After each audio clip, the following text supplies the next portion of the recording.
나는 오늘도 새벽 5시 정각에 눈을 떴다. 아내가 떠난 후에도 매일 지켜온 이 습관만은 변하지 않았다. 박지성, 나이 72세, 오랜 전통이 있는 금속 가공 업계 1위, 동신정밀의 이사회 의장이라는 명예직만 남긴 채 실질적인 회사 경영은 아들에게 물려준 지 5년이 되었다. 그럼에도 내 통장에는 평생을 일구어온 30억이 고스란히 담겨 있었다. 아내와 함께 밤낮 없이 고민하고 도전하며 일궈낸 우리의 결실이었다. 창밖으로 압구정동의 고요한 아침이 펼쳐졌다. 낡은 운동화를 신고 한강변으로 향하는 길. 벚꽃이 흩날렸다. 오늘은 평소와 다른 날이었다. 산책을 마치고 집에 돌아와 면바지와 체크무늬 셔츠로 갈아입은 후 오래된 가죽 서류 가방을 챙겼다. 거울 속에 비친 내 모습은 여전히 단정했지만 세월의 흔적이 깊게 패인 얼굴이었다. 한마음은행과의 인연은 내가 첫 빌딩 자동화 시스템을 개발하던 시절부터였다. 당시 지점장은 우리의 기술력을 믿어주며 과감한 투자를 도와주었다. 박 사장님의 비전이라면 투자할 가치가 있습니다. 그 한마디가 우리 회사의 도약대가 되었다. 외환위기와 금융위기를 겪으면서도 우리는 함께 성장했고 그 신뢰는 오랜 시간 이어졌다. 그러나 2달 전 한마음은행이 글로벌 금융에 인수되면서 모든 것이 달라졌다. 처음에는 미세한 변화였다. 종이 통장이 모바일 앱으로 대체되었고 익숙한 얼굴들이 하나둘 사라졌다. 그리고 어제 아들 준혁이 새로운 투자 상품과 디지털 전환을 권유하며 건넨 서류가 내 손에 들려 있었다. 은행 문을 열자 차가운 에어컨 바람이 얼굴을 스쳤다. 익숙했던 공간은 완전히 달라져 있었다. 사람이 응대하던 창구는 최소화되고 대신 번쩍이는 디지털 기기들이 로비를 채우고 있었다. 벽면에는 Digital First, Human Always라는 영어 슬로건이 붙어 있었다. 아이러니하게도 그 공간에서 인간적 요소를 찾기가 어려웠다. 안내 데스크에 앉은 젊은 여직원에게 다가갔다. 그녀의 이름표에는 이수민이라고 적혀 있었지만 눈 한 번 마주치지 않았다. 내가 VIP 담당자를 만나러 왔다고 하자 그녀는 잠시 당황한 듯했다. 컴퓨터를 확인한 후 그녀의 태도가 미묘하게 변했다. 형식적인 미소를 지으며 디지털 뱅킹 가입부터 필수라고 안내했다. 태블릿을 받아든 나는 작은 글씨로 빼곡한 약관에 당황했다. 독서용 안경을 꺼내 쓰고 천천히 읽기 시작했지만 금세 주변의 시선이 느껴졌다. 나를 향한 초조함과 불편함이 공기 중에 감지됐다. 결국 자리를 양보하고 로비 구석에 앉아 약관을 살펴보았다. 30분이 흘러도 아무도 나에게 관심을 두지 않았다. 궁금한 점을 물으려 안내 데스크로 향했지만 이번에는 키오스크를 통해 순서를 받으라는 답변뿐이었다. 빛나는 터치스크린 앞에 서서 화면을 두드렸지만 내 손가락은 마치 존재하지 않는 것처럼 인식되지 않았다. 화면은 자꾸 다른 메뉴로 튕겨나갔고 결국 예약 실패라는 빨간 글씨만 반복됐다. 1시간 반이 경과했다. 그 사이 나보다 훨씬 늦게 온 젊은 고객들이 VIP룸으로 안내되는 모습이 눈에 들어왔다. 그들은 모두 정장 차림의 최신 전자기기를 능숙하게 다루었다. 반면 나는 여전히 로비 의자에 앉아 잊혀진 사람처럼 기다리고 있었다. 마치 내가 투명인간이 된 기분이었다. 참을 수 없는 소외감이 가슴 한편을 뜨겁게 달궜다. 다시 안내 데스크로 향했다. 제가 언제쯤 상담받을 수 있을까요? 저는 30년 동안 이 은행의 고객이었습니다. 직원은 모니터만 응시하며 기계적으로 대답했다. 시스템상 아직 순서가 배정되지 않았다는 말에 가슴이 더 뜨거워졌다. 그때 옆에서 들려온 속삭임이 내 귀를 찔렀다. 저 할아버지 아까부터 계속 불만 있으신가 봐. 디지털 기기도 못 다루시는데. 순간 나는 내가 어떤 존재로 전락했는지 깨달았다. 이 은행의 충실한 고객이었던 나는 이제 그저 번거로운 구식 인간에 불과했다. 나의 시간, 나의 존엄성, 그리고 내가 쌓아온 관계는 아무런 의미가 없어 보였다. 지점장을 만나고 싶다고 요청했지만 돌아온 대답은 차가웠다. 회의 중이라는 핑계로 면담은 거절되었고 모바일 앱으로 문의하라는 말뿐이었다. 그리고 마침내 경비원이 다가왔을 때 나는 무언가가 결정적으로 깨졌음을 느꼈다. 오랜 시간 함께해온 은행과의 관계가 이렇게 끝나는구나. 가방에서 통장과 신분증을 꺼내며 나는 조용히 선언했다. 예금 계좌 전액을 인출하려고 합니다. 30억 전부요. 순간 은행 안의 공기가 얼어붙었다. 무관심했던 눈빛들이 순식간에 당혹감으로 변했다. 하지만 이미 늦었다. 나는 더 이상 머무르지 않고 은행을 나섰다. 봄바람에 벚꽃이 흩날리는 거리를 걸으며 가슴 한켠이 무거웠다. 이제 나는 단순한 숫자 30억이라는 금액으로만 가치를 평가받는 사람이 되어버렸다. 그러나 한 가지는 분명했다. 나이가 들었다고 새로운 기술에 익숙하지 않다고 해서 내 존엄이 무시될 수는 없다는 것. 벚꽃이 피 흩날리는 거리를 걸으며 나는 다음 행동을 결심했다. 은행을 나서자마자 나는 친구 정태훈의 법률사무소로 향했다. 강남역 근처 오피스 빌딩 14층. 그의 사무실은 언제나처럼 조용했다. 40년지기 친구인 정태훈은 우리나라 1세대 기업법 전문 변호사로 동신정밀이 위기를 맞을 때마다 든든한 버팀목이 되어주었다. 사무실에 들어서자 정태훈은 놀란 눈으로 나를 맞이했다. 약속 없이 찾아온 나를 보며 그는 직감적으로 무언가 심상치 않음을 느꼈는지 말없이 응접실로 안내했다. 창밖으로 서울의 빌딩 숲이 내려다 보였다. 조용히 오늘 아침 은행에서 있었던 일을 이야기했다. 나의 이야기를 들으며 정태훈의 눈빛이 점점 날카로워졌다. 마지막에 내가 30억 인출을 선언하고 나왔다는 말에 그는 의자에서 몸을 앞으로 기울였다. 정말로 30억을 전부 빼내겠다는 건가?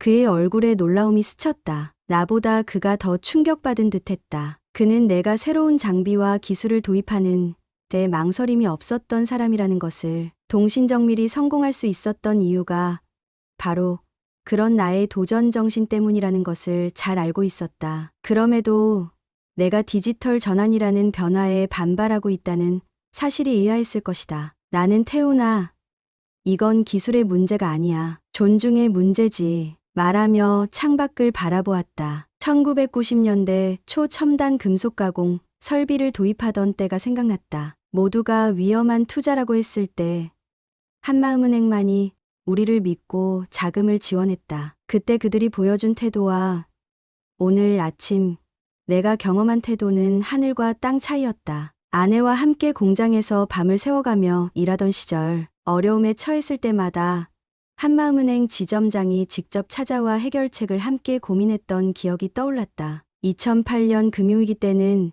우리 회사의 우수성을 인정하여 추가 대출까지 해주었다. 그렇게 쌓아온 관계가 단지 내가 디지털 기기를 능숙하게 다루지 못한다는 이유로 무너진 것이다. 정태훈은 서류 작업을 시작했다. 계좌해지 신청서, 인출 요청서, 종이 한 장 한 장이 쌓일 때마다 가슴이 묵직해졌다. 오랜 세월의 관계가 차가운 서류 몇 장으로 정리되는 기분이었다. 창밖으로 점심시간에 분주하게 오가는 사람들이 보였다. 젊은이들은 모두 스마트폰을 들여다보며 걸었다. 내 손녀도 5살 때부터 태블릿을 다루었다. 나 역시 새로운 기술을 두려워하는 사람은 아니었다. 오히려 평생 최신 설비와 기술을 도입하는 데 앞장섰다. 국내 최초로 오축 CNC 가공기를 들여오고 나노 단위 정밀 가공이 가능한 시스템을 구축했다. 그러나 기술이 인간을 대체하는 것이 아니라 인간의 가치를 높여야 한다는 것이 내 신념이었다. 오후가 되자 휴대폰이 진동했다. 은행에서 걸려온 전화였다. 받지 않았다. 또다시 울렸다. 이번에는 아들 준혁이었다. 무슨 일이냐는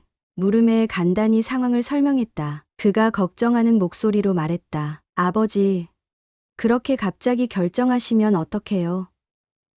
제가 은행에 이야기해 볼게요. 나는 아들의 제안을 정중히 거절했다. 이미 내린 결정이었다. 정태훈의 사무실에 팩스가 울렸다. 한마음은행에서 보낸 긴급 처리 요청서였다. 정태훈이 대신 전화를 받았다. 박지성 고객님의 뜻이 확고합니다. 오늘 중으로 처리해 주시기 바랍니다. 전화를 끄는 그가 나직이 말했다. 지점장이 직접 통화를 요청하더군. 발등에 불이 떨어진 모양이야. 사무실 창문을 통해 하늘을 바라보았다. 구름 한 점 없는 맑은 날이었다. 아내가 살아있었다면 뭐라고 했을까? 그녀는 늘 사람과의 관계를 중요시했다. 아무리 좋은 기계도 그것을 다루는 사람의 정성이 없으면 소용없다고 말했던 그녀였다. 저녁이 되어 집으로 돌아가는 길, 압구정역에서 우연히 손녀 서연을 만났다. 대학 3학년생인 서연은 내 자랑이자 위안이었다. 할아버지, 오늘 은행에서 무슨 일 있으셨어요? 엄마가 걱정하시면서 전화하라고. 손녀의 눈빛에는 진심, 어린 걱정이 담겨 있었다. 함께 집으로 향하는 길, 나는 서연에게 오늘 있었던 일을 자세히 들려주었다. 할아버지 정말 심하네요. 어떻게 그렇게 할 수 있어요? 서연의 목소리가 점점 커졌다. 그녀의 분노에 오히려 내 마음이 진정되는 것을 느꼈다. 아파트에 도착하자 경비실에서 전화가 왔다. 박 사장님, 한마음은행 지점장님이 찾아오셨는데요. 돌려보내세요. 나는 단호하게 대답했다. 충분히 기다렸고 충분히 무시당했다. 이제는 그들이 기다릴 차례였다. 서연이 떠난 후 텅 빈 거실에 앉아 오래된 앨범을 꺼냈다. 사진 속에서 아내가 환하게 웃고 있었다. 1995년 첫 대형 해외 수출 계약을 체결하던 날, 2002년 국내 최초 항공우주 부품 인증을 받던 날, 2010년 아들에게 경영을 물려주던 날, 모든 중요한 순간마다 한마음은행이 있었다. 휴대폰이 또 울렸다. 이번에는 한마음은행 직원의 개인 번호였다. 박 사장님, 죄송합니다. 한 번만 기회를 주십시오. 나는 조용히 전화를 껐다. 창밖으로 보이는 서울의 야경이 유난히 쓸쓸하게 느껴졌다. 여보, 미안해요. 아내에게 말을 건네는 것처럼 중얼거렸다. 하지만 이젠 달라져야 할 때인 것 같아요. 오랜 세월 쌓아온 관계가 무너지는 아픔보다 한 인간으로서 존중받지 못하는 고통이 더 컸다. 이것은 단순한 감정이 아니라 존엄에 관한 문제였다. 침대에 누워 천장을 바라보았다. 내일 갈 새 금융기관을 생각했다. 우리 동네 작은 신협을 떠올렸다. 화려하지 않지만 사람을 먼저 생각하는 그곳에서 새로운 관계가 시작될지도 모른다는 기대가 생겼다. 가슴 한편이 여전히 아팠지만 이것이 옳은 선택이라고 확신했다. 나이 들었다고, 낡은 옷을 입었다고, 첨단 기기에 익숙하지 않다고 해서 존중받지 못할 이유는 없다. 사람의 가치는 그런 피상적인 것으로 평가될 수 없다. 내일은 새로운 시작일 것이다. 그 생각에 마음이 조금 가벼워졌다. 다음 날 나는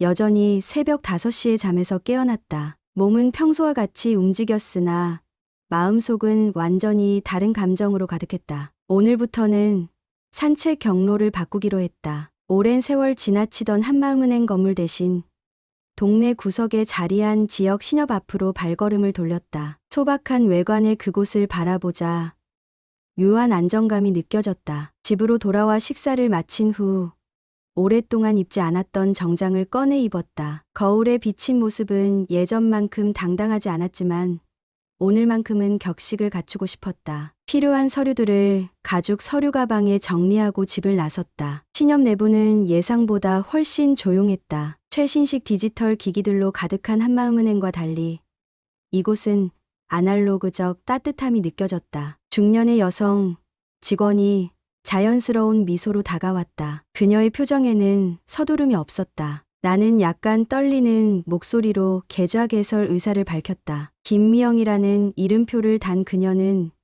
내가 동신정밀 회장이라는 사실에도 30억이라는 거액을 예치하겠다는 말에도 특별한 반응을 보이지 않았다. 그저 내게 필요한 정보를 정확히 전달했을 뿐이다. 디지털 기기 사용에 내가 서툴다는 것을 눈치챘는지 모바일 뱅킹 설치를 제안하면서도 결코 강요하지 않았다. 그녀의 배려가 느껴지는 순간이었다. 절차가 완료되자 김미영은 두툼한 통장을 건넸다. 그녀의 말처럼 앱과 통장 중 내가 편한 방식을 선택할 수 있다는 것만으로도 충분히 존중받는 기분이었다. 정태훈의 사무실에 도착하자 예상치 못한 소식이 기다리고 있었다. 동신정밀이 한마음은행 주식을 상당량 보유하고 있다는 것이었다. 250만 주, 시가로 약 15억 원에 달하는 금액이었다. 회사를 경영하는 과정에서 자연스럽게 취득한 주식들이었으나 한 번도 그 중요성을 인식하지 못했다. 정태훈의 우려대로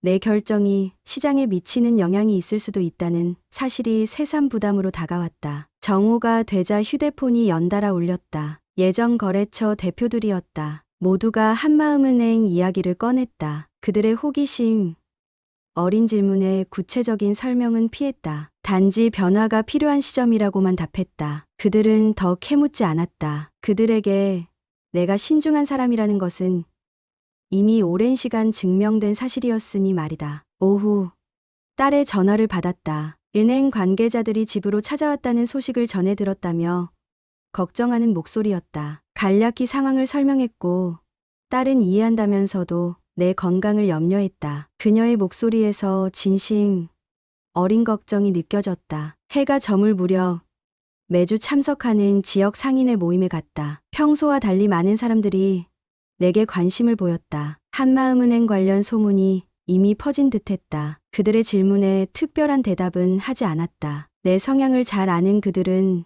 더 이상 묻지 않았다. 저녁 무렵 손녀 서연의 흥분된 목소리가 수화기를 통해 전해졌다. 대학 경영학과 교수가 내 사례를 수업 자료로 활용했다는 것이었다. 서연이 내 허락을 받아 익명으로 올린 글이 큰 반향을 일으키고 있다는 소식이었다. 디지털 시대에 소외된 고객층이라는 제목의 그 글이 학생들 사이에서 열띤 토론을 불러일으켰다고 했다. 서연의 이야기를 들으며 복잡한 감정에 휩싸였다. 내 개인적 경험이 세대를 뛰어넘어 공감대를 형성하고 있다니 의외였다. 이것은 단지 나 개인의 문제가 아닌 사회 구조적 문제임을 확인하는 순간이었다. 다음 날 아침 경제지를 펼치자 작은 기사가 눈에 들어왔다. 금융권, 고령층 고객 서비스 패러다임 변화 필요성 제기. 직접적인 언급은 없었으나 분명 내 사례를 바탕으로 한 기사였다. 한 개인의 작은 항의가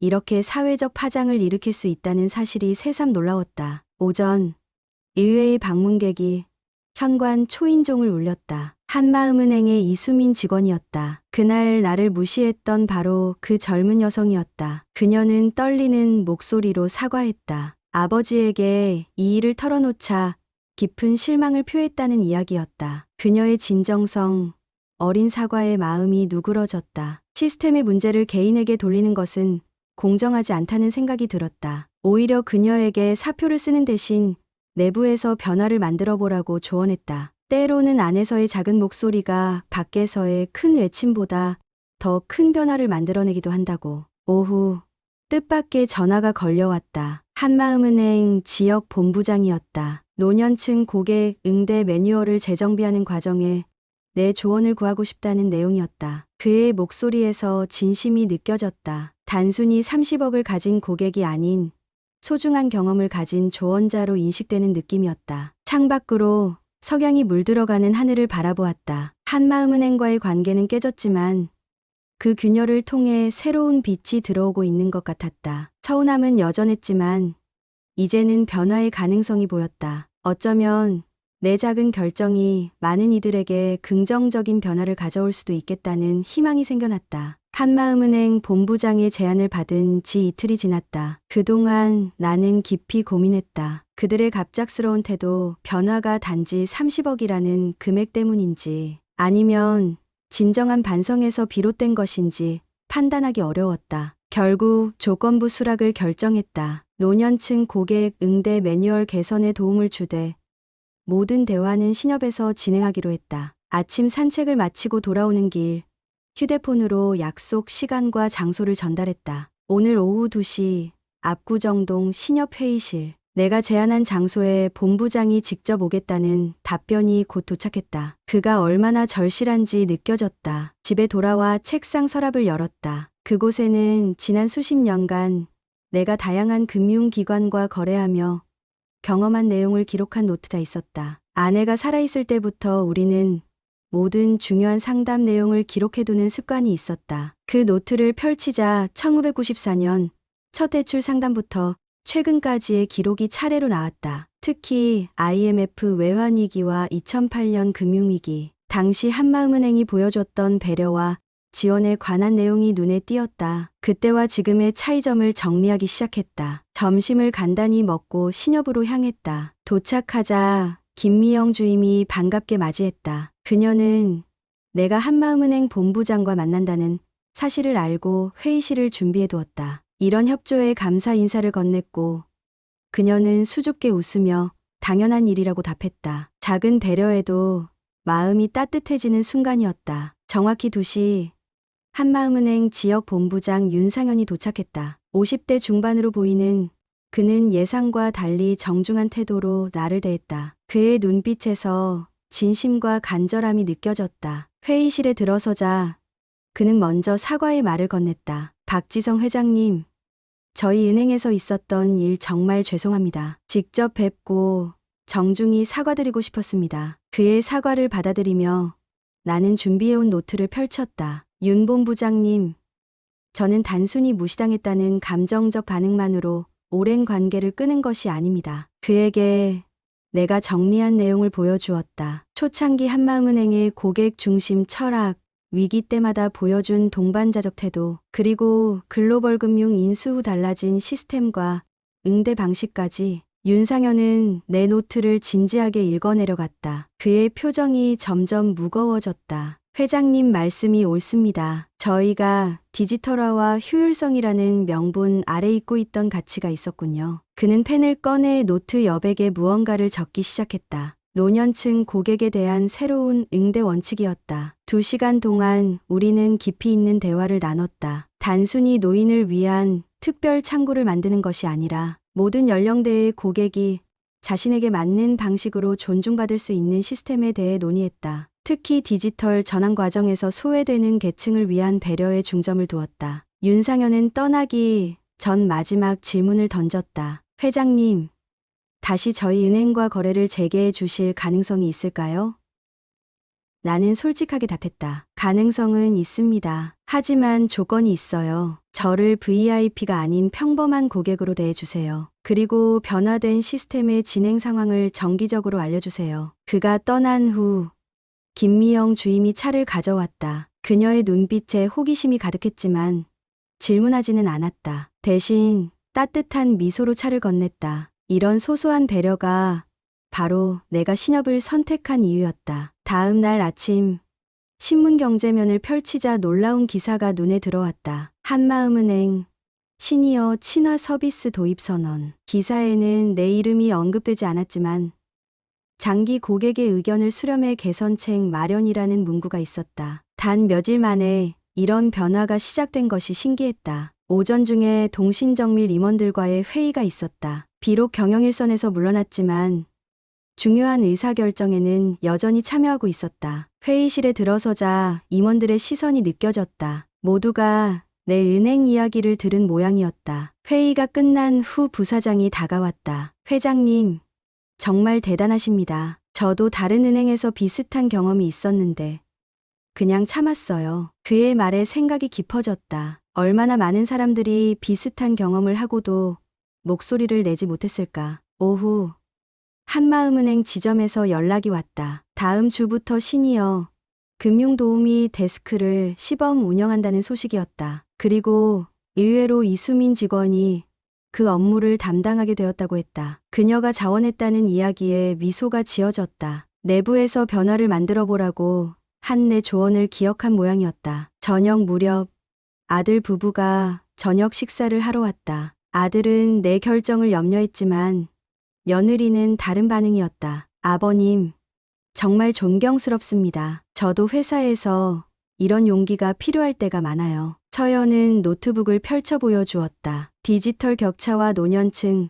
금융 소외를 주제로 한 졸업 논문 계획서였다. 내 경험이 그녀의 학문적 관심으로 이어진 것이 뿌듯했다. 가족들이 떠난 후 베란다에 나가 밤하늘을 바라보았다. 별이 유난히 밝게 빛나는 밤이었다. 작은 결정이 만든 파문이 놀라웠다. 하지만 더 놀라운 것은 내 마음의 변화였다. 처음에는 분노와 서운함이었지만 이제는 무언가 건설적인 방향으로 나아가고 있었다. 창밖 별을 바라보며 아내에게 말을 건넸다. 여보, 우리가 평생 믿었던 가치가 있죠. 모든 사람은 존중받아야 한다는 것. 내 행동이 어쩌면 그 가치를 지키는 작은 발걸음이었을지도 모르겠어요. 별빛이 창문을 통해 부드럽게 내 얼굴을 비추었다. 마치 아내가 미소 짓는 것 같았다. 침대에 누워 내일 할 일을 생각했다. 신협에서 진행 중인 투자 상담도 있었다. 그리고 한마음은행의 변화가 실제로 어떻게 이루어지는지 지켜볼 예정이었다. 갑자기 문득 깨달았다. 내가 단순히 30억 때문이 아니라 한 인간으로서 행동했을 때 진정한 변화가 시작되었다는 것을. 한 달이 지났다. 가을이 깊어가는 압구정동의 아침. 낙엽을 밟으며 생각에 잠겼다. 30억의 무게는 생각보다 가벼웠다. 단지 숫자에 불과했다. 진짜 무거웠던 것은 인간으로서 존중받지 못하는 마음의 무게였다. 신협에서의 새로운 거래는 순조롭게 진행되었다. 김미영 주임은 내가 거액 자산가라는 것을 알게 된 후에도 처음과 같은 태도로 대했다. 그것이 바로 내가 원했던 것이다. 돈의 크기가 아닌 한 사람으로서의 대우. 오전 신문을 펼치자 경제면 기사가 눈에 들어왔다. 금융권, 시니어 고객 서비스 강화. 기사에는 한마음은행이 노년층 고객을 위한 특별 데스크를 시범 운영한다는 내용이 실려 있었다. 내 이름은 언급되지 않았지만 변화의 바람이 불고 있다는 사실이 느껴졌다. 점심을 준비하는데 손녀 서연에게서 전화가 왔다. 할아버지, 교수님이 할아버지 경험을 바탕으로 한 논문을 학술지에 제출하셨대요. 서연의 목소리에는 흥분이 가득했다. 나의 작은 행동이 학문적 관심으로까지 이어진 것이 놀라웠다. 오후 한마음은행 윤상현 본부장에게서 연락이 왔다. 시니어 친화 서비스 개선에 대한 자문을 부탁하고 싶다는 내용이었다. 노년층과 디지털 환경 사이의 간극을 좁히기 위한 실질적인 방안을 모색하고 있다고 했다. 이제 나는 단순한 고객이 아닌 변화를 이끄는 조언자로 인식되고 있었다. 저녁 무렵 동신정밀 이사회 자료를 검토하던 중 아들이 찾아왔다. 아버지, 은행 문제 잘 해결되셨다고 들었어요. 정말 자랑스럽습니다. 그의 말에 마음이 따뜻해졌다. 아들도 이제야 내 행동의 의미를 이해한 것 같았다. 그날 밤 금융감독원에서 공문이 도착했다. 노년층 금융 서비스 개선을 위한 자문위원회 참여를 요청하는 내용이었다. 내 경험이 더 넓은 변화를 이끌어낼 수 있다는 생각에 즉시 수락했다. 일주일 후 한마음은행을 방문했다. 입구에 시니어 금융도우미 데스크가 새로 설치되어 있었고 50대 중반으로 보이는 여직원이 친절하게 안내하고 있었다. 더 놀라운 것은 이수민이었다. 그녀는 이제 시니어 서비스팀의 일원이 되어 있었다. 나를 알아본 그녀는 진심 어린 미소를 지었다. 약속대로 일반 창구를 이용했다. VIP룸이 아닌 모든 고객과 같은 대우를 받았다. 그것이 바로 내가 원했던 것이었다. 특별 대우가 아닌 사람으로서의 존중. 일부 자금을 다시 예치하면서 조건을 제시했다. 평범한 고객으로 대해달라는 것과 노년층 서비스 개선 상황을 정기적으로 알려달라는 것이었다. 돌아오는 길, 문득 최근의 변화들이 놀라웠다. 한 사람의 작은 결정이 이토록 큰 파장을 일으킬 수 있다는 것이 신기했다. 중요한 것은 금액이 아니라 행동의 진정성이었다. 크리스마스 즈음 여러 은행에서 연락이 왔다. 모두 노년층 서비스 개선에 관한 조언을 구하는 내용이었다. 눈덩이처럼 불어나는 변화에 책임감을 느꼈다. 이것은 단순히 내 존엄을 지키는 일을 넘어 많은 노년층의 목소리가 되어가고 있었다. 새해 첫날 아침 산책을 나섰다. 올해도 변함없이 5시에 눈을 떴다. 한강변에 눈이 내리기 시작했다. 하얀 눈 위에 내 발자국이 선명하게 남았다. 문득 깨달았다. 나이 들었다고, 디지털에 서툴다고 해서 목소리를 낮출 필요는 없다는 것을, 오히려 경험의 지혜로 더 바른 길을 제시할 수 있다는 것을. 아내의 영정 앞에 앉아 조용히 이야기했다. 여보, 우리가 함께 걸어온 길이 헛되지 않았어요. 돈이 아닌 사람을 먼저 생각했던 우리의 가치가 인정받고 있어요. 마음 깊은 곳에서 아내의 따뜻한 미소가 느껴졌다. 눈 내리는 아침, 창밖을 바라보며 생각했다. 세상은 천천히 하지만 분명히 변하고 있다. 그리고 나 같은 평범한 노인의 단호한 목소리가 그 변화의 시작점이 될 수 있다는 것. 그것이 바로 30억보다 더 값진 자산이 아닐까?